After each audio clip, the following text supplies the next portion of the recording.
මේ තව දේවල් ටිකක් මෙයාලා ගැන කතා කරන්න ඕන. ළමයි N2O තන එක එකන මෙයාට කියනවා laughing gas කියලා. සිනහ වායුව කියලා කියනවා. ඇයි හිනා වායුව කියලා කියන්නේ? අර මේ ICH වල බලලා තියෙනවද එකපාරක් මෙයාලා අර කොළපාට ගුහාවක් වගේ එකට යනවා. ඊට පස්සේ මොකද්ද මන් දන්නේ උන්ගේ කටහඬවල් වෙනස් වෙලා අර එන අර කොටියා එහෙම නිකන් එන අමුතු කැත විදිහට කතා කරන්නේ. හරි. N2O ඒවර මේ එකෙන් අර කටහඬ වෙනස් වෙනවා. ඒක ආග්‍රහණය කරාම අපේ වොයිස් එක වෙනස් වෙනවා. ඒතර ඒ N2O එයා තමයි N2O කියලා කියන්නේ laughing gas නැත්නම් සිනහ වායුව කියලා කියනවා. උන් hina වෙන හැටි ඒකේ කොහොමත් පොඩ්ඩක් අර මොංගල් වෙන සීන් එකකුත් තියෙනවා. ඒකට හරිද? ඒකට කටහඬ වෙනස් වෙනවා විතරක් නෙවෙයි චුට්ටක් අර මෙව වෙන එකකුත් තියෙනවලු. ඒක අර ඒක සම්පූර්ණ කතාව ඒකේ තියෙනවා. IC ඒක ගැල්ල බැලුවොත් තේරෙයි ඒ වෙන කිසිනකට. හරි. කොහොම හරි මේ ඒ N2O. හැබැයි N2O වල ප්‍රයෝජන කියලා තියෙනවා. ප්‍රයෝජන දෙකක් තියෙනවා. මේ දෙක අපි දැනන් ඉන්න ඕන. hina යන එක ප්‍රයෝජනයක් කියලා කියන්නේ හරිද? ඒක. N2O වල ප්‍රයෝජන සිනා යෑම. ඒක ලේලා හරියන්නේ නැහැ. එකක් තමයි නිර්වින්දකයක් විදියට ඉස්සර පාවිච්චි කරා. ඒ කියන්නේ මේක මේ දැනටත් මේ හොස්පිටල් වල දැනට තියෙන මේ ඇනස්තීසියා කියන්නේ නිර්වින්දන වැඩේට පාවිච්චි කරන මැෂින් එකේ N2O කියලා පොඩි කරාමයක් තියෙනවා. නමුත් N2O දැන් එහෙම ගොඩක් පාවිච්චි වෙන්නේ නැහැ. යා වායුවක් විතර ආග්‍රහණය කරනවා. ඒ කියන්නේ දැන් සී නැති කරනකොට මුලින්ම ඕගොල්ලෝ සී නැති වෙලා ඉන්නව නම් තමයි දන්නේ. හරි. සී නැති කරනකොට මුලින්ම ඉන්ජෙක්ෂන් එකක් වගේ විදිනවා. ඒ කීපයක් දෙනවා. ප්‍රොපෝල් කියලා එකක්ම තියෙනවා. මේ සී නැති වෙලා ඉන්නව ඇතිනේ එකෙක් දෙන්නෙක් කරන්නේ. කවදා හරි මොකක් කර ඔපරේෂන් එකකට සී නැති කර සම්පූර්ණයෙන් සී නැති කර. හරි. එතකොට මුලින්ම ඉන්ජෙක්ෂන් එකක් විදිනවා. අතින් මෙතන කැනියුල එකක් දාලා එතනින් විදිනවා. ඒක විද්දට පස්සේ සාමාන්‍යයෙන් පොඩ්ඩක් අත දිගේ දැවිල්ලක් වගේ යනවා දැනෙනවා. මට විතර නෑ. අර අපි කියන්න ඕනේ කියන්නේ පේෂන්ට් කියන්න ඕන ඒව පුරුදු කරනවා. ඒව නම් මා රාතල්. ඒ කියන්නේ දැන් ඇනස්තීසියා කියලා වෙනම අපොයින්ට්මන්ට් එකක් තියෙනවා. ඇනස්තීසියා අපොයින්ට්මන්ට් එකේ එකයි ඉන්නේ. ඒ කියන්නේ එක තියටර් එකකට එක ළමයා ගන්න තමයි යන්නේ. අර සාමාන්‍ය ගොඩක් වෙලාවට ක්ලිනිකල්ස් යනකොට අපි ගෲප් විදිහට යන්නේ. 8 දෙනෙක්ගේ ගෲප් එකක්, 10 දෙනෙක්ගේ ගෲප් එකක්, 16 ගෲප් එහෙම. ඇනස්තීසියා කියලා අපොයින්ට්මන්ට් එකක් තියෙනවා. ඒකේ එකයි. හරිද? තනියෙන් කරන ඔක්කොම වැඩ ටික තනියෙන් කරන්න දෙන්නේ. සියල්ල තනියෙන් කරන්න තියෙන්නේ. කැනියුලා දාන ඒවා ඔය ඉන්කියුබේට් කරනවා කියලා බටයක් දාන්නේ. දැකලා දිනේ සිහිය නැති වෙද්දි උට හුස්ම ගන්න බැහැ හිතේ හැටියට බටයක් දාලා වෙනම දෙන්නේ. ඒතර ඒවා දාන්නේ ඔක්කොම තනියෙන් කරන්නේ. ඒක මරු ඉතින් අර මොකද ඇනස්තීසියා වල සෑහෙන්න මේ පුරුව තියෙන්න ඕන. ප්‍රැක්ටිස් එක තියෙන්න ඕන. ඒකින් තමයි මේගොල්ලෝ මේ ඒක එකාට ඒ කියන්නේ එක්කෙනෙකුට එක තියටර් එක ගන්න දෙන්නේ. ඒතර ඒ තියටර් එකේ ඇනස්තීසියා ඒ අපොයින්ට්මන්ට් එක කාලට පුරුදු වෙන්න එක ළමයා ඉන්නේ. ඉතින් එන බයයි. ඉතින් වැරද්දක් වුණොත් ඔක්කොම ඌව තමයි තනියෙන් අර හැංගෙන්න එම් බෑ කාගවත් පිටේ. ප්‍රශ්නයක් ඇහුවම ඌව උත්තර දෙන්න ඕන. අර වෙන කාලේ වෙන අහද්දි මම නෙවෙයි වගේ ඉන්න පුළුවන්. එහෙම ඉන්න බෑ. හරිද? ඒව පොඩි කේස් ටිකක් තියෙනවා. ඒතර ඒක එහෙම කියන එකක් තමයි අපිට මට කවදාවත් මේ සීය නැති වෙන්නේ මොකද ඔපරේෂන් එකක් කළා නෑ මම මට වෙලා නෑ. නමුත් අපි ඒක විදිනකොට කියන්න ඕනේ දැන් අත දෙකේ පොඩි දැවිල්ලක් ඊට පස්සේ නිින්දයි. ඒක තමයි කියන්නේ. ඊයේ මනසේ ඊට වෙදී නිින්දනවා. ආයෙ මොකුත් කියන්නේ නෑ ඊට පස්සේ. හරි. අත අරක යද්දි දැවිල්ලක් වගේ යනවා. නූ යනවා ඇති ඉතින් එහෙමනේ කියන්නේ. ඉතින් හැමෝම කියනවා අපිත් එහෙම කියනවා. හරි. එහෙම වෙන්නේ නැද්ද දන්නෙත් නෑ. අපිත් දන්නේ නෑ. විද්දට පස්සේ දැවිල්ලක් වගේ යනවා. ඊට පස්සේ නිින්ද යනවා. හැබැයි ළමයි ඒක මේ හරිම ෂෝට් ඇක්ටිං. ඒක බොහොම පොඩි වෙලා ඒ කියන්නේ එහෙම විතරක් තියලා තිබ්බොත් එහෙම සාමාන්‍ය විනාඩි 15ක් විතරයි මුවයි නැගිටිනවා. හරි. එහෙම වෙලා හරියන්නේ නැහැ නේ. දිගු කාලයක් ඒක තියාගෙන ඉන්නේ මේ ඉන්හෙලර්ස්. ඒ කියන්නේ ඉන්හෙලින් ඒජන්ට් මොනවද කියන ආග්‍රහණය කරන්න පුළුවන් ඒවා විදිහට නහයෙන් අර මං කියන වෙනම බටයක් දාලා ඒක වෙනම යවනවා. හරි. අන් එහෙම එකක් තමයි N2O කියලා කියන්නේ. N2O ඉස්සර තමයි පාවිච්චි කරේ. දැන් ඔකට හැලොතේන් කියලා වෙන එකක් පාවිච්චි කරන්නේ. මේක වැඩක් නැහැ. කොහොම හරි මේ N2O ඉස්සර ඒ වගේ නිර්වින්දක වැඩවල අර ඒක පවත්වා ගන්න. දිගට පවත්වා ගන්න. දිගටම හුස්ම ගන්නවා පිට කරනවා. ඒතර දිගටම මේක ගිහිල්ලා අර සෑහෙන වෙලාවක් එයා එහෙම ඉන්නවා. ඒක නවත්වුවාට පස්සේ සාමාන්‍ය CN එක තමයි වෙන්නේ. හරි. දී ආවත් ඉතින් දවසක් විතර යනකම් 100 නෑ. අර S2 එහෙම හරිනවා. එහෙම තමයි. හරි. කොහොම හරි මේ මොකදිය? මේ N2O කියන එක නේ ඒ වගේ දැනටත් මේ මැෂින් එකක් බැලුවොත් ටිකක් පරණ මැෂින් එකක N2O කියලා වෙනම කරාමයක් තියෙනවා. ඒ කියන්නේ ඒ අපිට ඕන එක ඕන ප්‍රමාණයට අරින්න වහන්න කරාම වගේ තියෙනවා. ඒකේ N2O වල කරාමයක් තියෙන ගොඩක් ඒවල තියෙනවා. හරි.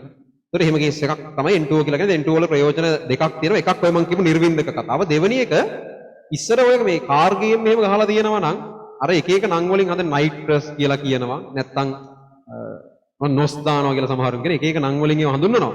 අර N2O කියලා අර ඒවා මේ කඩෙන් මිලදී ගන්න එහෙම තියෙන ඔය ගේම් වල හරි. ඒතර මේ බෝතලේ ගහලා එහෙම තියෙන්නේ මේව තියෙනවා ඕම වගේ ඇවිල්ලා. ඔයගේ තියෙන්නේ N2O කියලා ගහලා තියෙන්නේ. හරි. ඒක මේ ඉතා ප්‍රබල දහන පෝෂකයක්. මේ මෙහෙම තියෙනවනේ බලත් ඔය ගේම් ගැහුවනේ.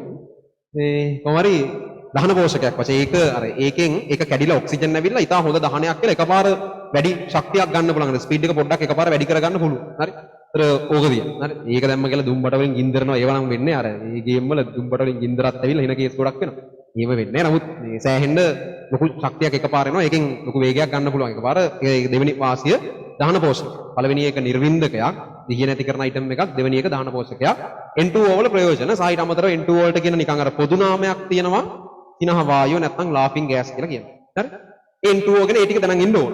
මේ එක එක්කනා ගැන හැමෝගම ගැන වෙන වෙනම දැනන් ඉන්න ඕනේ නෑ. කීප දෙනෙක් ගැන පොයින්ට්ස් කීපයක් තියෙනවා දැනගන්න ඕන පොයින්ට්ස් කීපයක්. එකක් තමයි N2O ගැන ඔය කියපු දේවල් ටික. මොනවද ඔය කියපු දේවල් ටික? මෙයාට laughing gas කියලා කියනවා. එක දෙවෙනි කාරණාව තමයි මොකද්ද? ප්‍රයෝජන දෙකක් තියෙනවා. මොනවද ප්‍රයෝජන දෙක? අංක 1 නිර්වින්දකයක් ලෙස, අංක 2 දහන පෝෂකයක් ලෙස. ප්‍රයෝජන දෙකයි නිර්වින්දකයක් සහ දහන පෝෂකයක් ලෙස. හරි? ඊළඟට සම්පූර්ණ ඉන්දිය කියන්නේ ඊට පස්සේ තව මෙයාගෙන් දැනගන්න ඕන මේගොල්ලන්ගෙන් NO2 මේ හතරවෙනි එක්කන එයා ගැන පොඩි දෙයක් දැනගන්න ඕන. ඒ පොඩි දේ තමයි NO2 කියන එක්කන දුඹුරු පාටයි ළමයි. මේ සියල්ලම වායුන් මේගොල්ලෝ අවර්ණයි අනිත් කට්ටිය NO2 කියන එක්කන විතරක් දුඹුරු පාට. එයා විතරක් දුඹුරු පාට. හරි? දුඹුරු පාට වායුවක්. ඒක නම් ওই ගොඩාක් වෙලාට කියන්නේ කෙමිස්ට්‍රි වල අපිට දුඹුරු පාට වායු කියලා හම්බෙන්නේ NO2 හම්බ වෙනවා. තව ඊට පස්සේ Br2 හම්බ වෙනවා. ওই දෙන්න විතරයි ඉන්නේ. NO2 සහ Br2 විතරයි අපේ කෙමිස්ට්‍රි වල හම්බෙන්නේ දුඹුරු පාට වායුන් කියලා ඉන්නේ. දුඹුරු පාටක් හරි රතු දුඹුරු කියන්න පුළුවන්. රතු පැහැයට හුරු කිව්වත් අවුලක් නැහැ. හරි? ඒත් ඕකම ගන්න පුළුවන්. එතකොට එයා තමයි NO2 කියලා කියන්නේ. ඒක දුඹුරු පාට කියන එක පොයින්ට් එකක් වශයෙන් දැනන් ඉන්න ඕන. තව එක පොයින්ට් එකක් තියෙනවා. මේ NO2 කියන එක නම් ස්වභාවයේ ඉන්නකොට NO2 කියන එක නම් ස්වභාවයේ ඉන්නකොට N2O4 විදිහට සමතුලිතතාවයක් හදා ගන්නවා. මෙතන ඇත්තට මෙන්න ළමයි ද්වි අවයවීකරණය වීමක්. මේ මොකක්ද?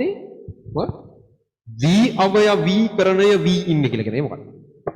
ද්වි අවයවී කියලා කියන්නේ දෙන්නෙක් එකතු වෙලා එකක් හැදෙනවා කියන එකනේ. හරි? ද්වි අවයවීකරණය කියලා කියන්නේ දෙන්නෙක් එකතු වෙලා එකක් හැදෙන. දැන් NO2 වගේ දෙකක් නේ N2O4 නේ. N1යි O2යි තියෙන එක දෙකෙන් වැඩි කරාම N2යි O4යි වෙනවා. හරි? ඒතර NO2 කියන එක නම් ස්වභාවයෙන්ම N2O4 කියලා වෙනත් සංයෝගයක් එක්ක සමතුලිතතාවයක ඉන්නේ. මේ සමතුලිතතාවය ඇත්තටම ද්විඅවයවික හැදෙන පැත්තට අදාළව සිද්ධ වෙන ද්විඅවයවිකයක් හැදෙන එකට අදාළ සමතුලිතතාවයක්.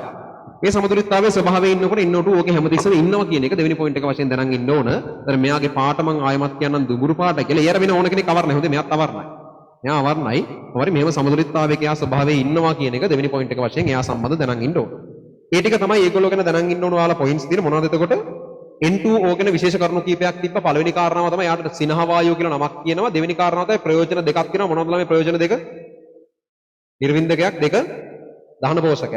ඊට පස්සේ NO2 ගැන වැදගත් කාරණා දෙකක් තියෙනවා දැනගන්න. එක කාරණාවක් තමයි යා දුඹුරු පාටයි කියන එක. ඊගාව කාරණාව යා ස්වභාවයෙන් ඉන්නකොට N2O4 එක සමතුලිතතාවයක් හදලා ඉන්නේ කියන එක. එච්චරයි. හරි? ඊට අමතරව ඉතින් මේක ගැන අර පොදුවේ යම් යම් දේවල් ටිකක් දැනගත්තා. ඒ ඇරෙන්න මේ එකින් එකාට වෙන වෙනම දේවල් කතා කරන්න අවශ්‍යතාවයක් නැහැ. හැබැයි මෙයාලගේ ලුයිස් ව්‍යුහ ඕගලන්ට අඳින්න පුළුවන් වෙන්න ඕන. විභාගයට ඇහුවොත් මේගොල්ලන්ගේ ලුයිස් ව්‍යුහ ටික අඳින්න පුළුවන් වෙන්න ඕන. මෙතන ඇත්තටම NO සහ NO2 කියන දෙන්න තමයි ටිකක් අමාරු කාර්යෝ ඉන්නේ. නමුත් මේවා බන්ධන පාඩමේ මම කියලා දුන්න විශේෂාකාරයේ ලුයිස් ව්‍යුහ කියලා. NO ගේ ලුයිස් ව්‍යුහ අඳිමුකෝ. මම නිකන් දාගෙන යන්නම්. මේවා ළමයි බන්ධන පාඩමේ කියලා දුන්න මෙයාකට තනි ව්‍යුග්ම ඉලෙක්ට්‍රෝනයක් එහෙම එනවා. ඒතර ඒක අපිට වෙනම සාමාන්‍යයෙන් අපි දන්න නීති වලින් අඳින්න බෑ.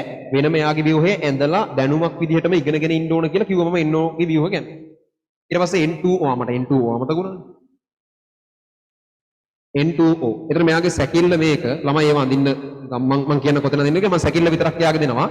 NO ගේ එක විශේෂාකාරී ලුයිස් ව්‍යුහයක් නිසා මම ඒක කෙලින්ම ඇඳලා දුන්නා. බන්ධන පාඩමේ මේක අඳින විදිය කියලා දුන්නේ. ඊට පස්සේ NO හරි NO N2O NO ඊට පස්සේ N2O3 නේ ඉන්නේ. එයාගෙත් මම සැකිල්ල අඳින්නම් ඔයාලා එක ව්‍යුහයක් අඳින්න. අනේ මම මෙහෙම දෙයක් කියන පොඩ්ඩක්. එයා තියමු පොඩ්ඩක්. හරි එයා පොඩ්ඩක් NO2 NO2ත් මම කිව්වා ඔයගලන්ට ඒකත් විශේෂාකාරී ලුයිස් ව්‍යුහයක්. එයාගේ ලුයිස් ව්‍යුහය මෙහෙමයි එන්නේ. මේකත් අපිට නිකන් ඉගෙන ගන්න ඒක නිකන් අපි දන්න ක්‍රමයකින් හදලා ගන්න බෑ. දැනුමක් විදිහට ඉගෙනගෙනම තියෙන්න ඕනේ. NO2 ගේ කතාව තමයි ඔය කිව්වේ.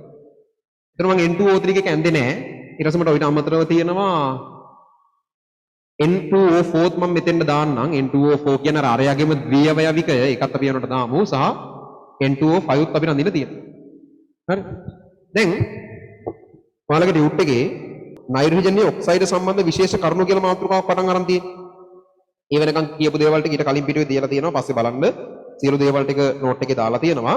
උඩ නයිට්‍රජන් ඔක්සයිඩ් සම්බන්ධ විශේෂ ගැටලු කියලා අහලා තියෙනවා. එතන පොඩි ඉඩක් තියෙනන්න එතන දාන්න අනුමාත්‍රකාවක් ලුයිස් ව්‍යුහ කියලා පොඩ්ඩියට අනුමාත්‍රකාවක්නේ චූටියට දාන්න ලුයිස් ව්‍යුහ කියලා දාලා මෙන්න මේ මම දාලා තියෙන ටික දාගන්න දාලා NO ගේ එකයි NO2 ගේ එකයි ලියන්න මේක තනියෙන් දාන්න බලන්න එක ව්‍යුහයක් දාන්න සම්ප්‍රයුක්තව ගොඩක් අඳින්න පුළුවන් ඔක්කොම අඳින්න ඕනේ මොකක් හරි එක ව්‍යුහයක් අඳින්න NO2 මම දුන්නා යාලා විශේෂාකාරී ලුයිස් ව්‍යුහ ඒවා බන්ධන පාඩමේ නම් කියලා දුන්නා N2O කියන එක අඳින්න මම ඒක කියන්නම් ඊට පස්සේ N2O3Y N2O4Y N2O5Y ලේසියෙන් අඳින්න ක්‍රමයක් මම කියලා දෙන්නම් මේවා මේ සාමාන්‍ය ලුයිස් නීති වල අඳින්න බැරි දෙන්නෙක් ඉන්නර NO සහ NO2 දෙන්න තමයි ඒකයි මම ඒ දෙන්නව කෙලිම දුන්නේ මෙයාව නම් සාමාන්‍ය නීති වල පුළුවන් දැන් N2O ගත්තාම අර බන්ධන ගණන් එහෙම එකතු කරලා බන්ධන ගණන් හොයාගන්න අපි සංයුතිතා එකතු කරලා නයිට්‍රජන් සංයුතාවය 3යි අනිත් නයිට්‍රජන්ගේ සංයුතාවය 3යි 3යි 3යි 6යි ඔක්සිජන්ගේ සංයුතාවය 2යි ඔය ටික එකතු කරාම 8යි හරි 8 කියන එක දෙකෙන් බෙදුවට පස්සේ 4ක් කියනතර මෙයාගේ සේරම බන්ධන 4කුයි එන්න ඕනේ ඒ 4 කැමති විදිහකට දාන්න පුළුවන් මම දැනටම බන්ධන දෙකක් තියෙනවනේ ඉතුරු බන්ධන දෙක මෙහෙම දානවා මේ විදිහට හරි ඕනනම් මෙතෙන් එකයි අතෙන් එකයි දාන්නත් පුළුවන් කැමති හැටියකට දාන්න ප්‍රශ්නයක් නැහැ කොහෙම හරි කමක් නැහැ මොකක් හරි එක ලුයිස් ව්‍යුහයක් යන්දනම් ඇති ලුයිස් ව්‍යුහ කීපයක්ම මෙයාට අඳින්න පුළුවන් මේව තමයි එක ව්‍යුහයක් එන්නේ එහෙම නැත්නම් ඔයාලට මේ වගේ එකක් අඳින්න පුළුවන් දෙකම ලියන්න අවශ්‍ය නැහැ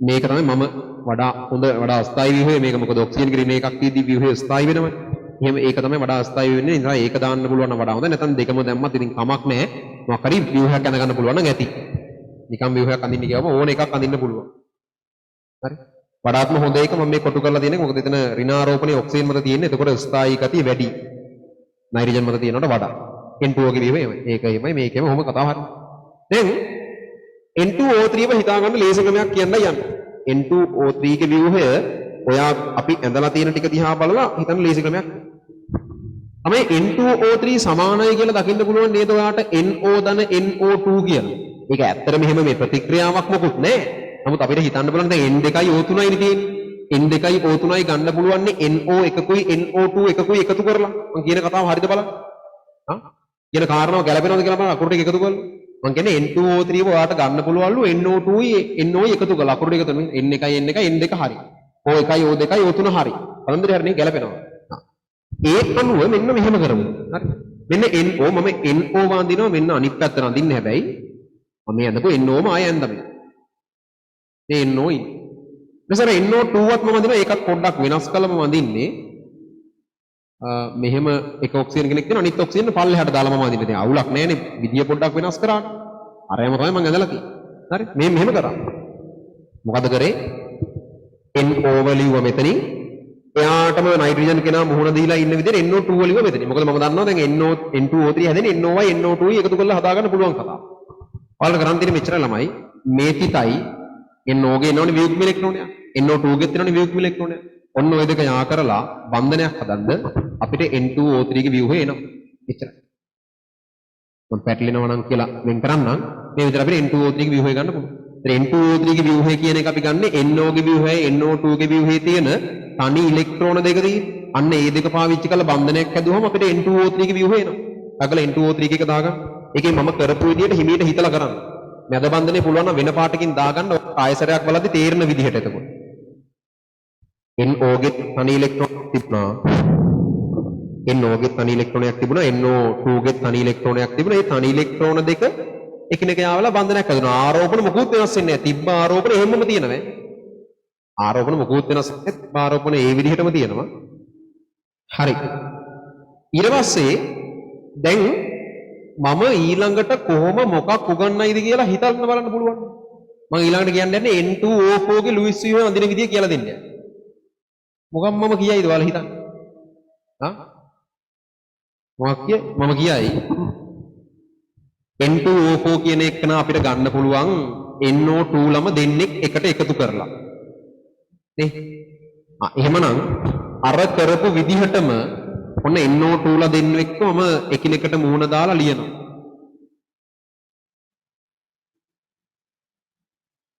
මේක NO2 කෙනෙක් මේ වගේම තව එකෙක්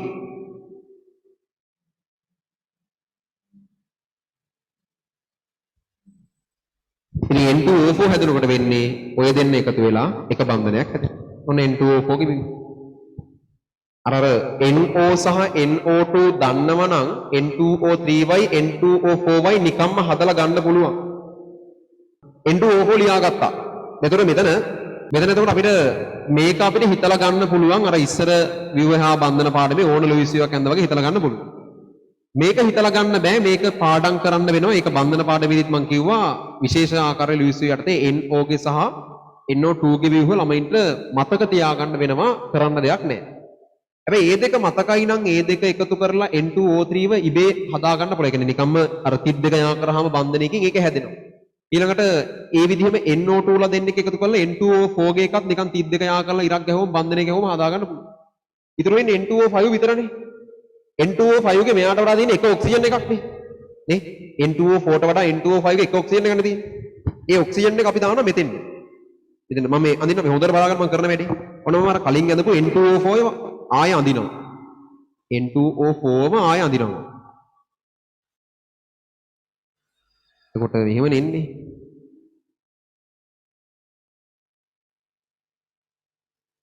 මොකද තියෙන්නේ? මේක N2O5 කරන්න මෙහෙමයි. බලන්න ඈ. ඔක්සිජන් කෙනෙක් එනවා. ඇවිල්ලා මේ බන්ධනේ පොඩ්ඩක් එහාට මෙහාට කරලා එයා මැදින් එවි. මේ N2O5. හරි. කිසි ප්‍රශ්නයක් නෑ. ඔක්සිජන් කොහොම බන්ධන දෙකක් නේ හදන්නේ. ඒ අය කතන්දරේ තාවට පස්සේ කතාව එතනින් ඉන්නේ. ඒක තමයි N2O5 කියලා කියන්නේ. ඒතර N2O4 යන්ද නම් ඒක මැද තියෙන බන්ධනේ චුට්ටක් මකලා ඒක මැදින් ඔක්සිජන් එකක් ගැවුවට පස්සේ N2O5 වෙනවා. ඒකත් දාගන්න ටක් ගන්න. අන්තිම එක තමයි N2O5.